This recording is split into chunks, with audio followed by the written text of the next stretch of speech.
Actually গত কিছুদিন যাবৎ কিছু খবর আসছিল যে গাঁজা কিছু লোক গাঁজা নিয়ে ব্যবসা বাণিজ্য করার জন্য এদিকে কিছু গাঁজা স্টক করছিল। তো যাই হোক, সেই গোপন সূত্রে খবরের ভিত্তিতে রামনগর আউটপোস্টের ওসি দেবব্রত বিশ্বাস এবং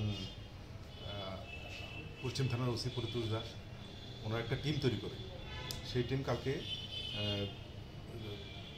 মানে প্লেন ক্লথ এবং ইউনিফর্ম দুটো নিয়েই রেড করা হয় কয়েকটা জায়গাতে। রেড করার পর ফাইনালি লঙ্কামুড়াতে একজনকে আটক করা হয়, যার নাম হচ্ছে রানা শেখ। ওর বাড়ি গোয়ালাবস্তি।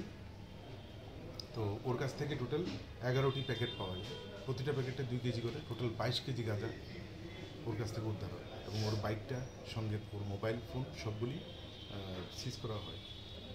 টোটাল ঘটনাটা নিয়ে একটা স্পেসিফিক কেস রেজিস্টার হয় NDPS অ্যাক্টে, এবং টোটাল ইন্টারোগেশন যেটা দরকার সেটা আজ ওকে কোর্টে পাঠানো হচ্ছে এবং পুলিশ রিমান্ডে এনে ওকে জিজ্ঞাসাবাদ করা হবে।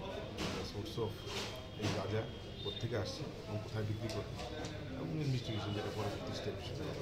প্রত্যেক দিনে আটক করা হচ্ছে, আবার তারা সাহস পায় কিভাবে? মানে এটা কি আইনটা কীরকম রয়েছে, ওদের সাজাটা কীরকম? দেখুন, সাজার ব্যাপারটা কোর্টে, আমাদের কাজ সঠিক তদন্ত করে সমস্ত কিছু কোর্টে প্রেরণ করা, চার্জশিট দেওয়া।